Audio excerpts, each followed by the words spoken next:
श्रीमद राजचंद्र पत्रांक 506 भाग दूसरा तारीख 11/10/2000 श्री देवचंद भाई। नमो अर्यंताणम नमो सिद्धाणम नमो आयर्याणम नमो उवज्जायाणम नमो लोये सवसावणम नमो समय साराय स्वानुभूत्या चकास्ते चित्त स्वभावाय भावाय सर्वभावांतरचिले मंगलम भगवान वीरो मंगलम गौतमो गणी मंगलम कुंद कुंदार्यो जैन धर्मोस्तु मंगलम सर्व मंगल मांगल्यम सर्व कल्याण कारकम प्रधानम सर्वधर्माणम जैनम जयतु शासनम ओंकार बिंदु संयुक्तम नित्यम ध्यायन्ति योगिनो कामदम मोक्षदम चैव ओंकाराय नमो नमः। श्रीमद राजचंद्र वचनामृत पत्रांक नंबर 506 506। कल जो बात चली थी ये ज्ञानी पुरुष को भी जागृति में निरंतर रहना है। विरति आदि गुणस्थान के वर्तता विरति आदि विरति माने चौथे गुणस्थान, फिर पांचवें गुणस्थान में देश वृत्ति, सर्वव्रति मुनिराज, ये तीनों भी विरति आदि गुणस्थान के वर्तता ऐसे ज्ञानी को तो कार्य कार्य में क्षण क्षण में आत्म जागृति योग्य है, शोभा देती है। योग्य माने क्या? शोभा देती है। मुनिराज को व्याख्यान देना शोभा नहीं देता है। देखो, मंदिर बनाने को प्रभावना करना मुनिराज को शोभा नहीं देता है, सावक को शोभा देता है। चौथे गुणस्थान वाले को भी शोभा नहीं देता है, क्योंकि उसको खुद का ही वह आचरण का ठिकाना नहीं है। हर एक भूमिका के अंदर जो जो शोभा देता है वो, लेकिन आत्म जागृति तो तीनों को कर्तव्य है, तीनों को शोभा देने वाली बात है। प्रमादवश 14 पूर्व अंशे न्यून जाण्या छे एवा ज्ञानी पुरुष ने पण अनंत काल परिभ्रमण थયું છે। 11वें गुणस्थान से भी ये जीव गिरा है। कृपावड़ का आत्मा तो अपने जाति स्मरण के बल से क्लियरली कहता है कि मैं 11वें गुणस्थान से गिरा था, मुझे बराबर पक्का मालूम पड़ता है। માટે જેની વ્યવહારને વિશે અનાસક્ત બુદ્ધિ થઈ છે, व्यवहार में है लेकिन व्यवहार में रुचि नहीं है, आसक्ति नहीं है, हर स्थिति का सामना करने के लिए वो प्रिपेयर्ड है, ज्ञान में तैयारी ताकत है, क्योंकि अपेक्षा रहित है। ऐसे ज्ञानी पुरुष तेवा पुरुष है, पण जो तेवा उडे प्रारब्ध होए तो, मतलब व्यवहार का प्रारब्ध होए तो, व्यवहार करना पड़ता हो, निभाना पड़ता हो, जबरदस्ती हो कर्मों की ऐसी, तो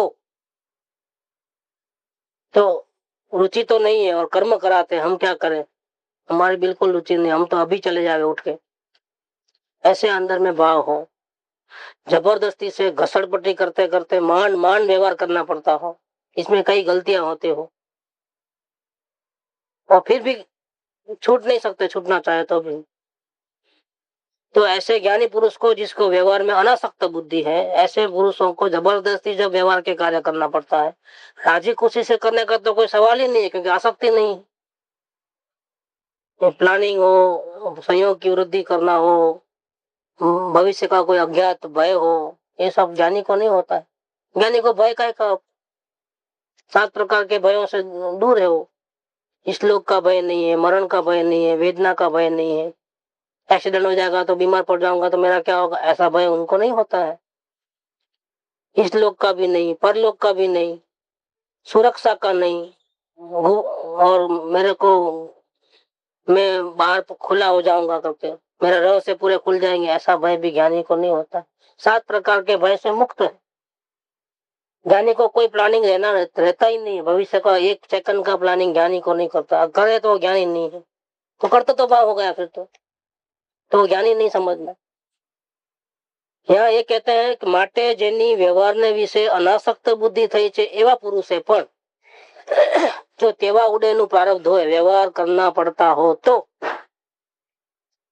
अपनी मजबूरी को सामने नहीं लाना कि हमको रुचि नहीं है, हमारा अभिप्राय नहीं है, कर्मों का उड़े ऐसा है, ऐसा नहीं बोलना। क्या करे, अंदर में स्थिरता नहीं है ना, इसलिए ऐसा होता है। नहीं, बहानाबाजी नहीं है, हकीकत वो है, लेकिन वो बहाने को, वो हकीकत को सामने नहीं लाना, उल्टा क्या करना, तेनी क्षणे क्षणे निवृत्ति चिंता भी। देखो कैसी बात लिया है। एक तो जबरदस्ती से रुचि पूर्वक करते नहीं, अभिप्राय तो है नहीं, संयोग बनाने का कुछ भी, फिर भी करना पड़ता है तो करते हैं। ऐसा व्यवहार का उदय है तो करना है तो करते हैं। 6 खंड का अधिपति भी होवे, लड़ाई करने को भी जाना पड़े, भरत चक्रवर्ती को जाना पड़ा, तो क्या करें। लेकिन अंदर में क्या करूं, हमारी तो बिल्कुल मर्जी नहीं है, जबरदस्ती करना पड़ता है ये सब, ऐसा नहीं करना, ऐसा नहीं बोलना,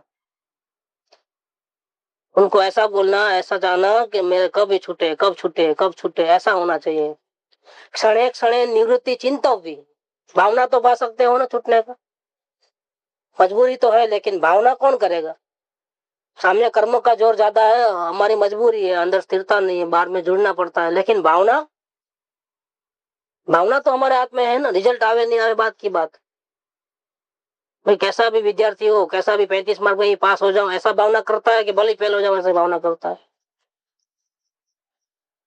उसको अपने आप को कॉन्फिडेंस नहीं है, इतनी आसक्ति नहीं है, हमेशा फेल होते आया है, तो भी जब भी एग्जाम में बैठेगा तब कौन सी भावना रखेगा कि मैं फेल हो जाऊं, नहीं हो, पास हो जाऊं, कैसा भी 35 मार्क में धक्का मार के भी प्रमोशन, ऐसा भावना तो कर सकते हो। विज्ञानी को ऐसी भावना भावना कौन सी, क्षणे क्षणे निवृत्ति चिंता भी, कब छूट के भागू, कब ये उड़े पूरा हो, कब मैं आत्मा में लीन हो जाऊं, ऐसी भावना तो भावना है। अने और क्या करना है, बाहर में ऐसी भावना, छूटने की भावना, कोई बांधता नहीं है, कोई हैरान नहीं करता है, कर्म का उड़े भी हमको दुखी नहीं करता। जीव स्वयं अपने आत्म स्थिरता का इतनी कमी होने के कारण स्वयं बाहर के उड़े में जुड़ता है और नए राग द्वेष करता है। कर्म विचारे कौन, भूल मेरी अधिकाई, अग्नि सहे घनघात, लोह की संगति पाई। लोहे की संगति की तो अग्नि ने हथौड़े खाए, टिपते है ना लोहार, लोहे के साधन बनाता है तो गर्म करना पड़ता है लोहे को, तो अग्नि ने संयोग किया तो लोहे के साथ उसको भी हथौड़े खाने पड़ते हैं। ऐसे कर्म का कोई गुनाह नहीं है, कर्म तो बिचारे हैं, जीव गलती करता है तो कुदरत में ऐसी व्यवस्था है कि उनको फंसना पड़ता है।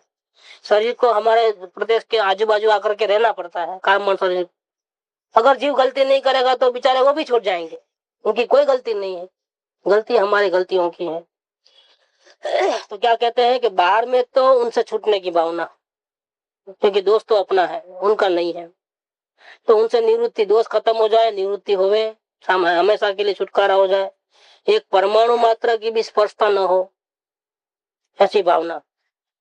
कुछ करना डरना न पड़े, मजबूरी से भी करना डरना न पड़े, सिर्फ जानने वाले मात्र रह जावे, जैसे सिद्ध भगवान रहते हैं, सारी दुनिया को अपने ज्ञान में, केवल ज्ञान में निरंतर जानते रहते हैं, लेकिन कहीं न लेना है न देना है, न जाना है। वो अपने बाजू में दूसरे सिद्ध भगवान के पास भी मिलने को नहीं जाना है, खबर अंतर पूछना नहीं, अपने ध्यान से हटता ही नहीं है।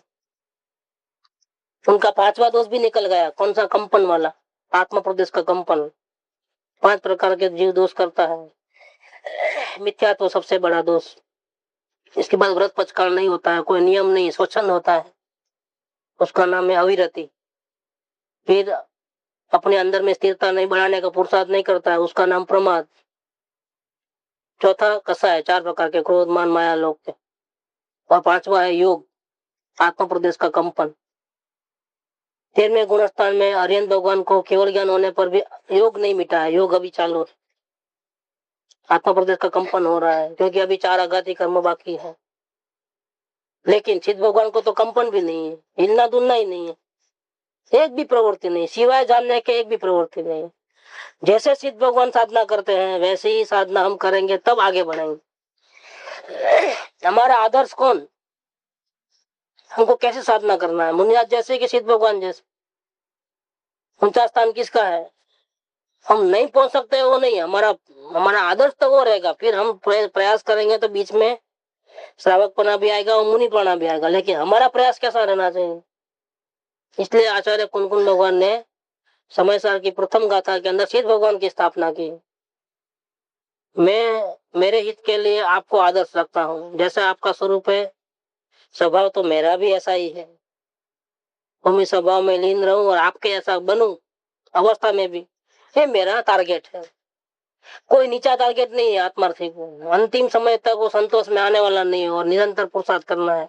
वहां तक पहुंचने के लिए बात कही कि प्रारब्ध जबरदस्ती करना पड़ता हो व्यवहार का, छोड़ सकते हो तो आज ही छोड़ना है, काड़ी लगाना है, क्योंकि नुकसान ही नुकसान। आत्मा का कोई फायदा नहीं है, पैसा बढ़े, सहयोग बढ़े, प्रवृत्तिमय जीवन। आत्मा को तो एक नए पैसे का फायदा नहीं है, उल्टा नुकसान जबरदस्त है। क्योंकि वहां जाएंगे तो कितना भी करो तो ग्राहक आएगा, डिस्टर्ब करेगा, वो रकझक भी होगी और पाप के भाव भी आएंगे ही आएंगे। सज्जन पुरुषों को भी लक्ष्मी पाप से ही आती है, कमाने के भाव से। कमाने का भाव क्या है? बोले हमको ज्यादा नहीं चाहिए, वो नहीं चाहिए, व्यवहार से ईमानदारी से चाहिए, लेकिन फिर भी भाव तो कमाने का है। जो लक्ष्मी आती है वो पाप के कारण आती है, वो संभालने में मुश्किल है। ज्यादा बढ़ गए तो किसको देना वो भी सोचना है, कहीं डूब न जाए, उसका भी डर हमेशा रहता है। मेहनत करके पाप करके कमाई लक्ष्मी है, कोई लेके जाएगा तो सब परेशानी है। आती है पाप से, रहती है पाप से, फिक्र रहती है, संभाल के रखना है। और उसका यूज करते हैं तो भी पाप के कार्य में। आत्मा के पैसा की क्या जरूरत? आत्मा को भोजन, रोटी, कपड़ा, मकान की क्या जरूरत? ये रोटी, कपड़ा, मकान तो पैसों से आता है। और सब में भाव कैसे हैं? पाप के भाव है। तीनों प्रकार से प्रवृत्ति छूटती है तो अभी काड़ी लगा देना है। अगर हमारी सेफ साइड इस प्रकार के हो, हमको तकलीफ न पड़ती वैसा लगे अपने को, ये जिंदगी तो आराम से निकल जाएगी, तो आज ही बंद कर देना है। अब नहीं, कहीं जाना है, नहीं आना है। सबसे पहले मुझे आत्मज्ञान कर लेना है। ये हो जाए, नहीं होवे तब तक मेरा सब काम बंद है। अब हार्ट अटैक हो गया है समझ लो, उसके लिए जो उपाय ने बताया वही उपाय चालू रखना, बाकी सब बंद, टोटल एक्टिविटी बंद कर देना है। एक 6 महीना करे अगर ऐसा, तो बेड़ा पार हो जाए। तो ये कहते हैं कि ज्ञानी को भी जबरदस्ती व्यवहार करना पड़ता हो तो भी कर्तव्य है। क्या कर्तव्य है? क्षण क्षण में प्रवृत्ति से छुटकारा मिले ऐसी भावना भावना, निवृत्ति चिंता होना। और दूसरा क्या करना? फिर निवृत्ति मिल गई, अब क्या करे? हाथ से हाथ धर के बैठे रहना? फ्री तो हो गए, अब क्या करोगे? उधर उधर झाकोगे, उधर घूमने फिरने जाओ? तो नहीं, वो बात नहीं है। नास्ति से कथन है निवृत्ति की भावना पाना, और अस्थि से क्या करना है? निज भाव की जागृति रखना। किसको? ज्ञानी पुरुष को। कि तब तक बहाना था मेरा कि प्रवृत्ति बहुत है, मैं आत्म स्थिरता में नहीं रह सकता हूँ, व्यापार पे जाता हूँ तो व्यापार के भाव तो आए बिना रहते नहीं है। अब तो व्यापार नहीं है ना, अब तो फ्री हो गए हो ना, अब पेपर पढ़ते हो, घूमने फिरने जाते हो, शास्त्र स्वाध्याय करते हो, क्या करते हो तुम? क्या आत्म भाव को देखते हो, जागृति रखते हो? नहीं, काम क्या करना? ज्ञानी को दिन दिन भर काम क्या करना? स्थिरता नहीं है असल में, मेन काम तो स्थिरता करने का है। आत्मा नहीं होती है, नहीं होती है तो दूसरा अल्टरनेटिव क्या है आपके पास? भाई हमारे से ध्यान तो निरंतर नहीं रहता है, कोई बात नहीं, निर्विकल्प ध्यान नहीं होता तो कोई बात नहीं, प्रॉफिट नहीं होता तो कोई बात नहीं, लेकिन लॉस से बचने के लिए क्या करते हो? लॉस तो बचाओ। लॉस बचने के लिए वो भी प्रॉफिट ही है, खर्चे में कटौती हो वो भी प्रॉफिट ही है ना। इतना कर्म कम बनते हैं। तो निज भाव की जागृति में रहना, अपने भाव को हर प्रसंग में, हर उदय के सामने घड़ी घड़ी बदलते हैं भाव, अच्छे भाव बुरे भाव होते हैं, उसकी निरंतर जागृति में रहना। सिर्फ मुमुक्षु को ही अवलोकन करना ऐसा नहीं है, ज्ञानी को भी अवलोकन करना है। मुमुक्षु जब अवलोकन करेगा तो आत्मज्ञान होने की योग्यता में आएगा जीव, और इसका दर्शन में कम होते जाएगा, मिथ्यात्व तो कम होते जाता है। और अवलोकन की सफलता होने पर भेद ज्ञान शुरू होकर के, भाव वासन होकर के आत्मा का अनुभव होता है। बस लेकिन यहाँ पर फंस जाता है जीव। आत्मा का अनुभव का समझता है कि दुनिया जीत ली मैंने, भैया अभी दिल्ली बहुत दूर है, अभी तो जिनेश्वर के लघु नंदन हुए, अभी तो आत्मा का अनुभव अभी अभी हुआ, अभी तो मंजिल बहुत बाकी। अनंत काल में अज्ञानता के कारण जो कर्म बांधे उसकी निद्रा किए बिना तो आप परमात्मा भी नहीं बन सकते। ज्ञानी को जो सुख का वेदन है और परमात्मा को सुख का वेदन है, उसको अंतर कितना है? ज्ञानी का उपयोग बाहर भी आता है, परमात्मा का उपयोग बाहर आता ही नहीं है, और अनंत सुख है, वहां तक नहीं पहुंचे हो अभी। अभी तेरे को भी भूख लगती है तो खाने की याद आती है ज्ञानी को? देखो परमात्मा को याद तक नहीं आती है, क्योंकि भूख लगती ही नहीं है। 18 प्रकार के दोस्त तो ज्ञानी को भी है, भूख प्यास वृद्धावस्था जन्म मरण आदि, पसीना आता है रोग आता है, ये सब क्या है? ये पूर्व कर्म के उदय से साता असाता आदि सब प्रकार के रोग, भूख प्यास आदि ठंडी गर्मी आदि सब उनको भोगना पड़ता है। दुखों का अंत कहाँ हुआ है? पूर्व कर्म अभी एक के बाद एक आते हैं, दुखों का अंत कहाँ हुआ है? लेकिन यह संतोष में आ जाता है कि मुझे परमात्मा का दर्शन होगा, तो गड़बड़ हो जाएगी। परमात्मा का दर्शन होगा तो जल्दी से अब पूर्ण बन जाओ अवस्था में भी। स्वभाव पूरा है तो अवस्था में भीख मंगापना क्यों है? तुमने तुम्हारा स्वभाव ऐसा देखा है कि मैं सिद्ध भगवान जैसा हूँ, अच्छा है, बहुत अच्छा है, अब तेरी मुक्ति निश्चित है। लेकिन अवस्था में भीख मंगापना क्यों? इसके बिना नहीं चले, इसके बिना नहीं चले, इस पद्धति से कार्य होना, दूसरे पद्धति से कार्य नहीं होना, ऐसा आग्रह क्यों? इतने परिणाम खराब क्यों? सबसे निवृत्त हो जाओ, ऐसी भावना रखो, और निवृत्ति मिले तो क्या करना है? कार्य क्या करना है? निज भाव ની जागृति રાખવી। आत्म ध्यान नहीं कर सको तो कोई बात, अवलोकन तो कंटिन्यू रहना चाहिए ज्ञानी को भी, 24 घंटे। 24 घंटा अवलोकन नहीं है तो प्रॉब्लम हो जाएगा, तो कुसंग की रुचि हो जाएगी, असत्संग में फंस जाएगा, सत्पुरुष की याद नहीं आएगी, भक्ति नहीं रहेगी, स्वच्छंद आ जाएगा, प्रमाद हो जाएगा, परिणाम गिरने लगेंगे, सत्संग अच्छा नहीं लगेगा। फिर तो 1000 बात सुनी से बात है, अब क्या है, जाते हैं, जाना पड़ता है, फिर तो पूछेंगे क्यों नहीं आते हो, क्या हो गया है? तो कैसे कहे अपने मुंह से सत्संग में मजा नहीं आती है, सत्संग में नींद आती है, झोंके आते हैं, हम कैसे कहें? हाजिर तो पुरानी पड़ती है, सत्संग में ध्यान रहता नहीं है, फिर उधर उधर ध्यान जाता है, कौन मुमुक्षु कैसा सुनता है, क्या करता है, क्या नहीं करता है। भाई हमको क्या जरूरत है करने की? वो मुमुक्षु ऐसी गलती करता है, वो ऐसा करता है, भाई हमको क्या, हम किसके लिए आए? हमको यहाँ सुपरवाइजर किसी ने नहीं बनाया है, हम दूसरों के दोष देखने आए ही नहीं है, हमको अपना दोष देखना है। लेकिन फिर क्या होता है? स्वच्छंद बढ़ गया, प्रमाद बढ़ गया, अपने कार्य में रुचि नहीं रही, फिर आत्म भावना कमजोर हो गई, तो फिर यहाँ आके क्या करता है? सबका मास्टर बन जाता है, उसका उसने ऐसा किया, उसने ऐसा किया, उसने, तो तुमको किसने बोला कि तुम दूसरों का दोष देखना है? गलती होती है और अपना डबल नुकसान, सत्संग की विराधना, आसाधना सब होकर के ज्ञान गिर जाने वाला है, ज्ञान बढ़ने वाला नहीं है। तो यहाँ ये बात कहते हैं कि निज भाव ने जागृति राखवी। आ प्रकारे ज्ञानी पुरुष ने महाज्ञानी एवं श्री तीर्थंकर आदि के भलामण दीदी से, किसको भलामण दिया है? जिसको आत्मज्ञान हो गया है, संसार का एक भी अभिप्राय नहीं है, 0.001 में भी संसार में अपेक्षा नहीं है, राग द्वेष होते हैं लेकिन करने का भाव नहीं है, बिल्कुल भिन्न देह से भिन्न भान है अपने आत्मभक्तों का। मैं सिर्फ जानने देखने वाला हूँ, खाने पीने बोलने चलने व्यापार धंधा करने वाला मैं नहीं हूँ, राग द्वेष करने वाला मैं नहीं हूँ, मैं तो जानने वाला हूँ, ऐसा जिसको सतत भान है, नींद में भी, बेभान अवस्था में भी, ऐसे ज्ञानी पुरुष को महाज्ञानी ऐसे तीर्थंकर आदि ने ये भलामण दिया है। जो काम कर रहा है उसको भलामण है। देखो, जो फर्स्ट नंबर आता है होशियार लड़का है, तो मैथ्स में 99 आए तो क्या बोलते हैं? एक मार्क कम क्यों आया? वो नहीं गिनते है कि 99 आया है, क्या बोलते हैं? ये कम कैसे आया, तुमने कहाँ गलती की, पेपर लाओ, टीचर को मिलना पड़ेगा, ये क्या बात है? वो 99 को नहीं देखते हो? नहीं देखेंगे, तुम्हारी योग्यता 100 लेने की है और फिर भी तुमने कहीं गलती की है। और जो थोट विद्यार्थी होता है वो 35 मार्क आया तो खुश हो जाते हैं, वाह जो पास हो गया, जान छूटी है, साल बच गया एक। देखो फर्क पड़ता है, जो काम करता है उसको ज्यादा जिम्मेदारी दी जाती है, अभी ये भी संभालो, अभी ये भी संभालो, ये भी संभालो। ऐसे ज्ञानी तीर्थंकर भगवान ने ज्ञानी पुरुष को बहुत बड़ा काम किया है कि तुमने हमारी पंगत में आ गए हो, अल्पकाल में तेरा मोक्ष होने वाला है, अब तुम्हारे को अनंत भाव नहीं है, लेकिन तुम जल्दी से हमारी बाजू में बैठो सिद्धालय में, इसलिए तेरे पुरुषार्थ की गति और तीव्र कर दो। हो सकता है तो एक भाव में ही तुम आ जाओ, इसी भाव में आ जाओ, नहीं हो सकते हो एक भाव में आ जाओ, ज्यादा भाव नहीं करना है। अब रास्ता मिल गया, अब क्यों बेदरकारी इतनी, ये बात तो ऐसा भलामण की है।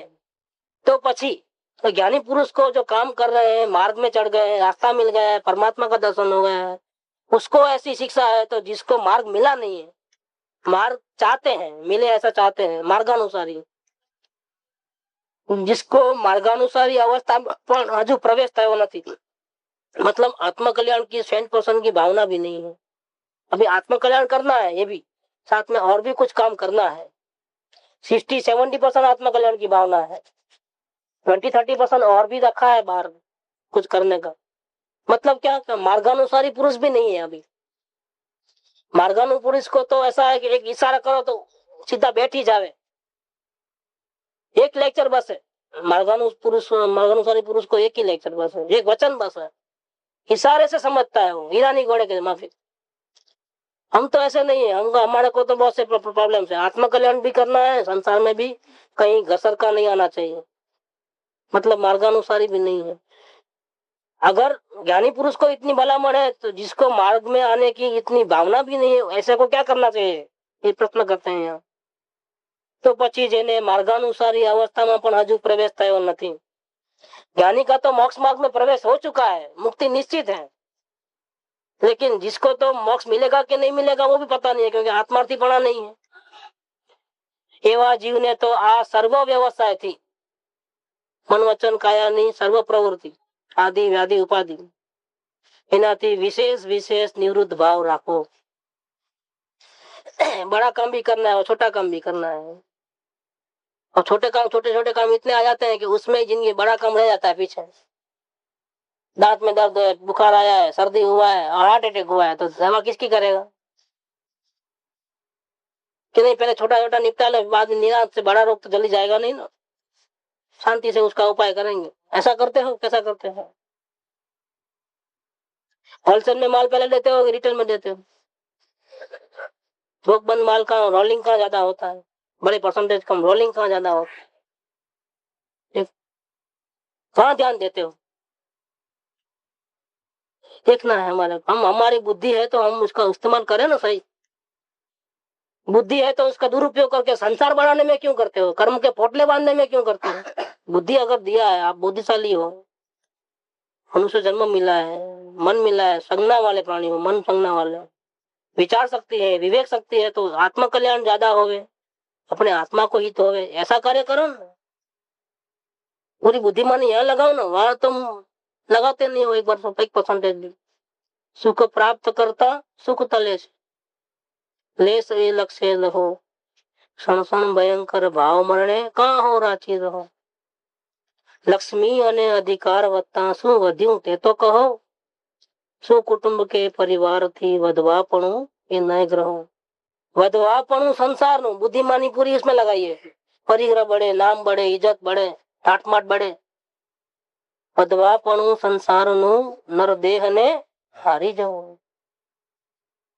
देखो कैसी बात ली है, 16 साल की उम्र में लिखा है।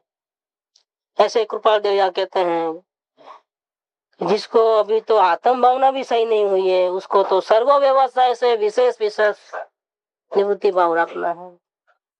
उसको तो व्यापार करना तो मौत में यमराज आया ऐसा लगना चाहिए। मन वचन काया की प्रवृत्ति वो तो लगती है, तो निवृत्त भाव रखना। और दूसरा क्या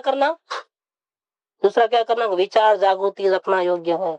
कर विचार तो हाँ, ये निरंतर रहना, जागृति ये विचारों की निरंतर विचार जागृति। देखो विचार जागृति, विचार मने भाव राग द्वेष का, और उसकी जागृति मने अवलोकन। यहाँ अवलोकन का दूसरा नाम है विचार जागृति। अकेला विचार करे तो भी यही है कर, क्योंकि वो दूसरा तो विकल्प में चले गए। आत्म कल्याण की भावना के बिना जो भी राग द्वेष के भाव आते हैं वो विकल्प है, और आत्म कल्याण की भावना से जागृति पूर्वक जो भी विकल्प होते हैं, चाहे राग के हो, चाहे द्वेष के हो, पुण्य के हो, चाहे पाप के हो, उसको क्या बोलते हैं, विचार। अंतर है दोनों में।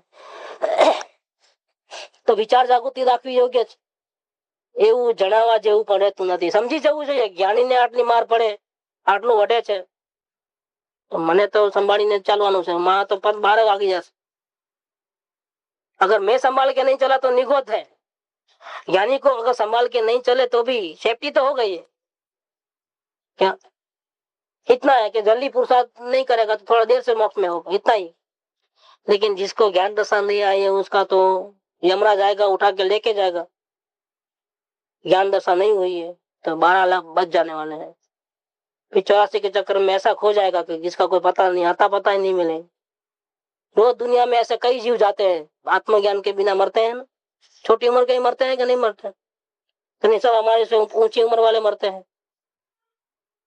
और हमने एक निश्चित थोड़ा किया है कि 75 की एज है कि 65 की है, कितनी क्या निश्चित किया है? और हमारे हाथ की बाजी है क्या? पग मुकता पाप छे, जोता ઝેર છે, માથે મોત ભમી રહ્યું છે, એમ વિચારીને આજના દિવસમાં પ્રવેશ।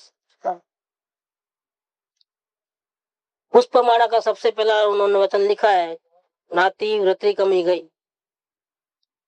प्रभात थयु, निद्रा तड़ी, आंख खुल गई ना, निद्रा तड़ी। भाव निद्रा थी जागवानो प्रयत्न करजो। ये कौन सी भाव निद्रा है? अपने आत्म कल्याण के विचार में, भावना में सोया हुआ है जीव, संयोगों की चिंतना चालू है। आंख खुलती है तो ब्रश करना है, चाय पीना है, दवा पीना है, उधर जाना है, इधर जाना है। अरे भैया, ये सब बाद में, पहले अपने भगवान का दर्शन करो। ये सब बाद में होते रहेगा जो होने का, उसमें तेरी नहीं चलने वाली है। वो तो कर्म का उड़े अनुसार जो चलना है वो चलेगा। तेरी जहाँ चलती है वहां तो चला, कहाँ चलती है अपनी?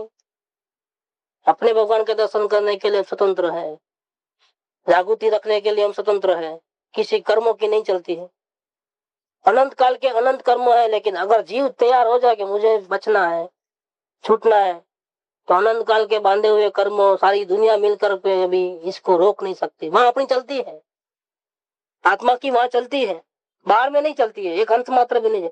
आकुलता करके मर जावे वो, चलने वाली नहीं है। कोई सगा नहीं है अपना, सब स्वार्थ के सगे हैं। अनुकूलता है साथ में रहेंगे, प्रतिकूलता है तो सब बिखर जाते हैं। बिजनेस में डाउनफॉल आता है तो सब पार्टनर भागते हैं कि नहीं भागते हैं? मतलब मेरे को जल्दी जाने दो, मेरे को जल्दी जाने दो। और कमाई होती है तो बढ़ते हैं, मिलके रहते हैं। ऐसा ही मामला होता है संसार में। किसी के प्रति कोई भी विश्वास रखने योग्य नहीं है। शरण तो एक ही है, निश्चय से अपना आत्मा शरण है। बाहर में आत्म तत्व को बतलाने वाले देव गुरु शास्त्र वितरागी, वो शरण है। और कोई दुनिया में शरण है ही नहीं। ये जीव झूठा ही दूसरों के आगे भीख मांगता है, ये पागल हो गया है। जहां से सुख मिलने वाला नहीं है, ऐसे लोगों के पास सुख की भीख मांगे, ये भीख मंगापना है, बहुत बड़ी गड़बड़ है। कहते हैं विचार जागृति रखना, ऐसा ऐसे जीव को तो कहने का भी नहीं रहता है, क्योंकि उसको समझ जाना चाहिए कि ज्ञानी को जब इतनी जागृति रखने को कहते हैं तो मेरे को कितनी जागृति रखना है। ये तो पढ़ करके ही समझ जाना चाहिए, उनको तो बोलने की जरूरत ही नहीं है कुछ। केम के ते तो समझण में सहजे आवी सके मुझे। ज्ञान दशा के बाद भी अगर हम प्रमाद करेंगे तो गिर सकते हैं। तो जिसको ज्ञान दशा प्रकट नहीं है उसको जागृति कितनी रखनी चाहिए? ज्ञानी के बराबर रखना चाहिए, ज्ञानी से कम रखनी चाहिए, ज्ञानी से ज्यादा रखनी चाहिए। उसको जागृति कितनी रखनी चाहिए? उसका नुकसान कितना हो रहा है? ज्ञानी का तो अनंत अनुबंधी क्रोधमान माया लोग खत्म हो चुके हैं, सिर्फ 3 कसाय हैं चौथे गुणस्थान में। अनंत संसार नहीं है। प्रमाद करे तो 10-15 भाव तक खींच सकता है संसार में, लेकिन इतने कर्म कभी नहीं बनते हैं कि 16 भाव लेना पड़े उसको। 15 भाव में छुट्टी है ज्ञानी को तो। लेकिन जिसको अनंत अनुबंधी आदि चारों कसाय है, मिथ्यात्व अंदर में पड़ा है, भ्रांति पड़ी है, उसकी तो बात ही क्या करें। अनंत संसार है। जब तक आत्मा का दर्शन नहीं होवे, सम्यक दर्शन नहीं हो, तब तक उसका व्रत तब जब यम नियम संयम सब साधन बार अनंत कियो, तदपि कछु हाथ भटक भटक भटक। नग्न दिगंबर मुनि बने तो भी आत्मज्ञान नहीं है तो भटक भटक है और कुछ नहीं है। पंच महाव्रत धारी, 11 अंग 9 पूर्व के पाठी, शुद्ध चारित्र पालने वाले, आत्मज्ञान नहीं है तो संसार है, छूटने का नहीं है। तो यहाँ जागृति में रहने को कहा है, पहला पैराग्राफ हुआ। अब वो कहते हैं कि 2 प्रकार से ज्ञानी पुरुषों ने बोध दिया है। ज्ञानी पुरुष की जो वाणी है उसके 2 प्रकार है, उपदेश की वाणी की। बोध 2 प्रकार थी ज्ञानी पुरुषोए कर्यो छे। एक सिद्धांत बोध, बीजो ते सिद्धांत बोध थवाने कारणभूत एवं उपदेश। सिद्धांत में ऐसा आएगा कि एक द्रव्य दूसरे द्रव्य का कुछ भी नहीं कर सकता है, गुरु से ज्ञान होता है वो बात झूठी है। ज्ञान तो अपने में है, वहां से हुआ है। अगर अपने में ही ज्ञान नहीं होता तो गुरु क्या करता? कहने में आता है कि गुरु से ज्ञान होता है, निमित्त से कार्य होता है, कहने में आता है, बाकी हकीकत में ऐसा, ये सिद्धांत बोध है। और उपदेश बोध में क्या है? जब तक प्रभु प्रभु पद लय लागी नहीं, पढ़ो न सदगुरु पाए, ईठा नहीं निज दोस्तों, ये उपदेश बोध है। जब तक तुम ज्ञानी के चरणारविंद को नहीं छुओगे, तन मन धन से सर्वोपम नहीं करोगे, तब तक तुझे आत्मा क्या है उसका मालूम भी नहीं पड़ेगा। ये क्या है? ज्ञानी के शरण में जाओ, उपदेश बोध। तुम परमात्मा हो, तुझे कुछ करना धरना नहीं है, ये सिद्धांत बोध। देखो, ये दोनों बातें उल्टी सुलटी है, विरोध में। एक बाजू ज्ञानी के शरण में जाना है, सत्संग में रहना है, कुसंग से बचना है, कितना ध्यान रखना है, और सत्संग से बचना है, प्रवृत्ति से छूटकर निवृत्ति में आना है, निरंतर देवगुरु शास्त्र के शरण में ही रहना है। एक बाजू करना नहीं करना सब है, चरणानुयोग, कर्णानुयोग और आत्मानुयोग। शास्त्र पढ़ना है, व्रत तब नियम करना है, रात्रि भोजन नहीं करना है, ये सब बातें बहुत सारी है, ये सब उपदेश बोध में आती है। ज्ञानी के दर्शन करना है तो कैसे रहना, उनके सामने रहना है तो कैसे रहना, उसके बहुत सारे नियम है। अपन नियम नहीं पढ़ते हैं, शरणानियों को विषय पढ़ेंगे तो बहुत नियम है। अपन तो पढ़े थे ना विनय भाव के अंदर। विनय भाव में गुरु सामने मिलते हैं तो अपने घर पधारने वाले हैं तो अपन घर में ही नहीं बैठे रहना, बाहर आना, सामने रास्ते पे, जिस रास्ते से आने वाले वो रास्ते पे जाकर के उनको साथ में लेके आना। साथ में लेके आना तो कैसे चलना वो बताया। देखो कितना कितना एक एक बारीक बारीक है चीज कि साथ में चलना है तो अपने को लेफ्ट साइड में रहना, गुरु को राइट साइड में रखना, एक बात। दूसरा, गुरु को एक दो कदम आगे रखना और एक दो कदम पीछे रहना। देखो बहुत सारी बातें हैं, अपन इतना नियम भी हम नहीं बताते हैं। अपना तो काम क्या है, सबसे इजी आत्मज्ञान कैसे हो वो बताते हैं। जरूरी इतना ही व्यवहार बताते हैं, इससे ज्यादा नहीं बताते। बाकी तो क्या, आत्म जागृति बढ़ती है तो इतना विनय भाव भक्ति तो अंदर से आ ही जाती है, इसलिए वो बताने की जरूरत नहीं है कि ऐसा करना वैसा करना, सत्संग में लेट नहीं आना, टाइम के पहले आ जाना, ध्यान से सुनना, उधर उधर नहीं देखना, ये सब कहने की बात थोड़ी है। जिसको आत्म कल्याण करना है वो तो ऐसा ही करेगा। इसलिए आत्म कल्याण कैसे करना, जागृति में कैसे रहना, वेद ज्ञान कैसे करना, वो बातें बताते हैं। लेकिन चरणानुयोग की, उपदेश की बहुत सारी बातें अपन नहीं लेते हैं विषय के अंदर। इसीलिए किसी को ऐसा हो जाता है कि आप तो कोई व्यवहार सिखाते ही नहीं हो, नमस्कार मंत्र का नहीं बोलते हो, जाप का नहीं बोलते हो, माला नहीं बोलते हो, उपवास नहीं बोलते हो, कुछ आपके पास नियम ही नहीं है।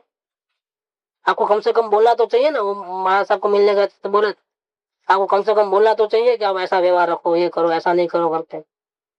आप उतना क्यों नहीं बोलते हैं? मैंने, हम करो भी नहीं बोलते हैं, नहीं करो भी नहीं बोलते। हम तो 24 घंटा प्रतिक्रमण करने को बोलते हैं। वो होने के बाद वेद ज्ञान बोलेंगे, वो होने के बाद फिर व्रत नियम की बात बाद में करेंगे, अभी हम नहीं करेंगे सीक्वेंस। जब तक आत्मज्ञान नहीं है तब तक कुछ झूठी मेहनत करने का क्या मतलब है? ये बात उनको भी समझ में आई। फिर हम करो नहीं करो क्यों बोले?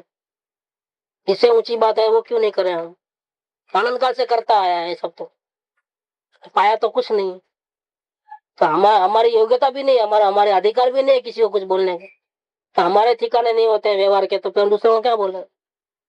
हम तो अपने घर में जो भी करना है करते हैं, तो बोल दिया। बाकी हम किसी को रोकते नहीं। अगर व्यवहार करते हैं, पाप से बचते हैं तो कौन रोकेगा? लेकिन हम नहीं बोलेंगे कि पाप छोड़ो पुण्य करो, हम तो ये बोलेंगे पाप पुण्य दोनों को छोड़ो, पहले आत्मज्ञान करो। हम ये बोलते हैं। उसके लिए प्रतिक्रमण 24 घंटा करो, आत्म जागृति में रहो, यही हमारे गुरु ने हमको सिखाया है। ये बात कर दिया। तो यहाँ उपदेश बोध और सिद्धांत बोध दोनों है।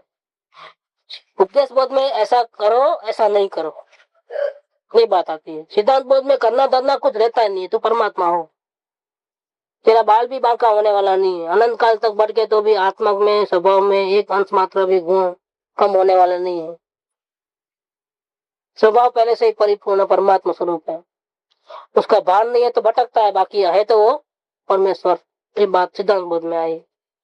किसी भी द्रव्य से उसको लाभ होने वाला नहीं है, किसी भी द्रव्य से उसको नुकसान होने वाला नहीं, स्वतंत्र जीव हो, ये सिद्धांत बोध है। अब कहते हैं कि दो प्रकार के जो उपदेश दिए हैं उसमें पहले कौन सा लेना? पहले क्या समझना, सिद्धांत बोध समझना कि उपदेश बोध समझना? पहले जो उपदेश बोध जीवने अंतकरण में स्थितिमान थयो न होए, उपदेश बोध की आराधना न की होए, तो सिद्धांत बोध का सिर्फ उसको कान में बात आती है। सिद्धांत बोध નું માત્ર તેને શ્રવણ થાય તો ભલે થાય, પણ એનું પરિણામ આવતું નથી। आत्मा परमात्मा, मैं परमात्मा, मैं खाता नहीं हूँ, मैं पीता नहीं हूँ, और जो आवे वो खाए। मैंने कहा खाया है? मैंने आलू थोड़े खाया है, छुआ तक नहीं है। मैं तो परमात्मा हूँ।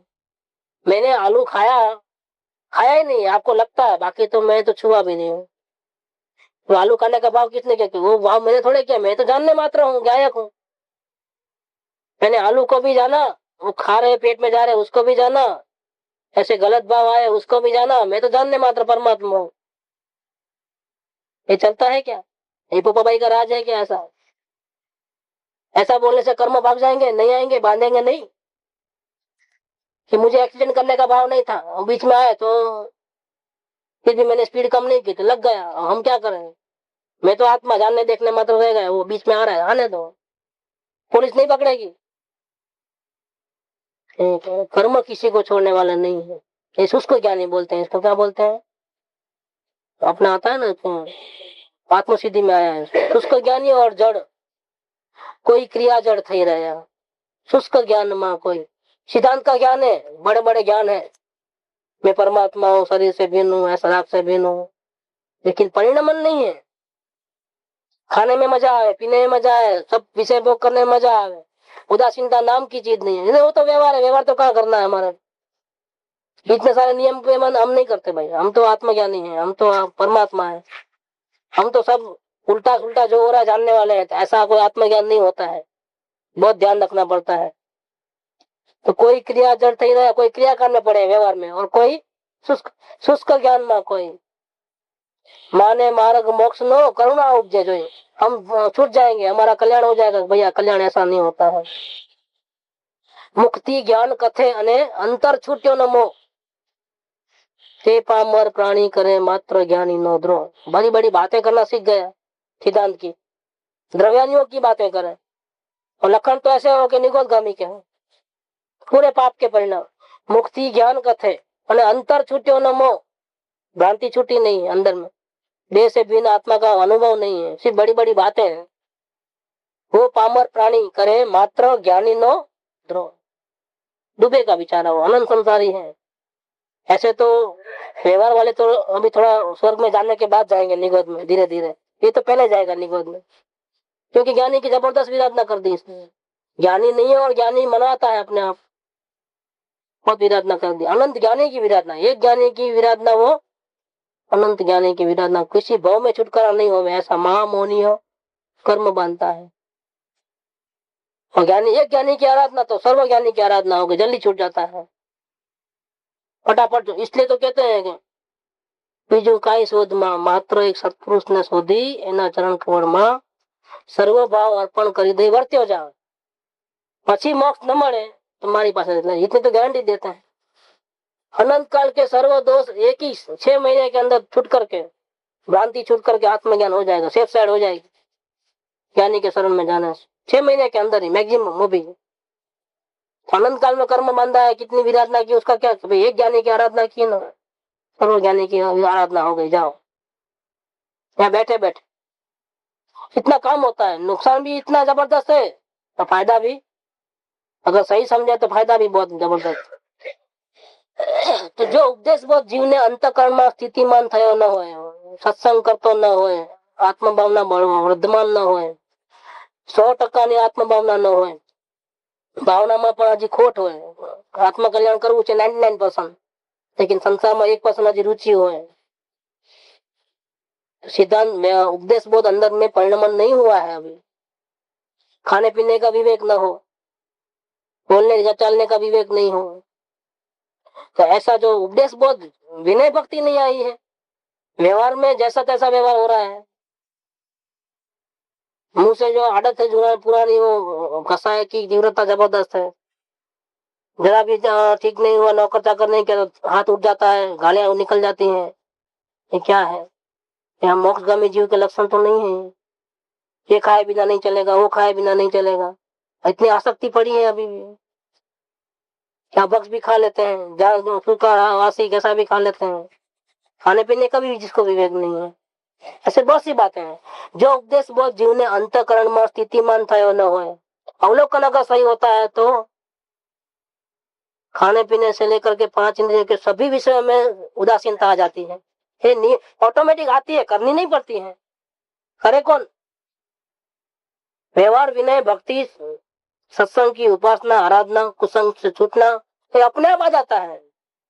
लोगों का परिचय कम हो जाना, कहीं जाना पड़ता है तो भी अलग से अलग हो जाना बिल्कुल सबसे। मुंह पे ऐसा कोई आत्मज्ञान नहीं हुआ और आत्म जागृति हो, आत्मज्ञान प्राप्त करने की हो, तो मुंह पे इतनी उदासीनता झलकती है कि सामने वाला बोलता है इसको क्या हो गया है, आपको बीमार तो नहीं हो ना? पहले बातचीत करते थे प्रेम से उधर उधर की, अभी बिल्कुल मुंह बंद हो गया है, क्या बात है? कहीं जाना आना पसंद नहीं करते हो, क्या बात? तो उसका दिमाग में वो चीज पड़ा है कि मेरा आत्मज्ञान कैसे जल्दी हो, कैसे मैं मोक्ष मार्ग में प्रवेश करूं, कब ज्ञानी कब बनूं? आत्मज्ञान के बिना सब अंधेरा है, जाऊंगा तो कहाँ जाऊंगा? कौन शरण है इस दुनिया में? कहाँ भटक जाऊंगा, कहाँ खो जाऊंगा? उस डर के मारे उसको कहीं भी मजा ही नहीं आती है। ऐसा होता है। अगर हमने सर्व अच्छी तरह से अवलोकन किया आत्म जागृति में, तो ऐसे ही ऐसा गलत व्यवहार क्यों हमारे से? इसीलिए कि हमने सही प्रकार से अवलोकन भी नहीं किया है और बातें वेद ज्ञान की सीख गए, वेद ज्ञान करने लग गए, तो कहाँ से बैठेगा वो? जिसका बेसमेंट नहीं हो पहला माला कैसे बनाएगा? आत्म जागृति में कमी रह गई है, अवलोकन में कमी रह गई, इसलिए अभी इतने सारे दोष हैं। अभी वेद ज्ञान की बात चलने लगी तो वेद ज्ञान अभी कितना टाइम तक चलेंगे? कम से कम 4 साल तक भी अवलोकन की बातें चली थी कंटिन्यू, दूसरी वेद ज्ञान की बात नहीं की थी। अभी वेद ज्ञान की बात एक साल से खुली है। क्या करें हम, कब तक रुके रहे किसी के लिए? तो बीच बीच में जो द्रव्यदर्शी जिनेश्वर लेते हैं, द्रव्यदर्शी प्रकाश लेते हैं, वो वेद ज्ञान की बातें लेते हैं। बाकी ये तो हम 4 साल तक अवलोकन अवलोकन के सिवा बात ही नहीं, एक ही बात। उसमें कोई अवलोकन नहीं करे बराबर और सीधा वेद ज्ञान में चले जाए तो क्या करें हम? इसलिए कृपादेव ने खास कहा है कि जो उपदेश बोध जीवने अंतःकरण में स्थितिमान थयो न होए, अंतर अवलोकन अपने विभाव भावों का विचार जागृति में, स्वरूप चिंतन भक्ति में इसने मन लगा करके पूरी ताकत से काम न किया है और संसार में सर्व पंचेंद्रियों के विषयों में सहज में उदासीनता नहीं आई है, तो सिद्धांत बोध का मात्र उसको श्रवण था तो भले कान में बात आएगी वेद ज्ञान की ऊंची ऊंची, लेकिन उसका परिणाम होने वाला, फायदा होने वाला ये फेल ही होने वाला है। परिणाम नहीं आएगा मतलब क्या? तो फेल। सिद्धांत बोध એટલે શું અને ઉપદેશ બોધ એટલે શું, इसके बारे में विशेष चर्चा नीचे है, वो कल ले लेंगे। इसके बाद पत्र तो बहुत बड़ा है, चलेगा अभी तो आगे। सुख धाम अनंत सुसंत चाहे,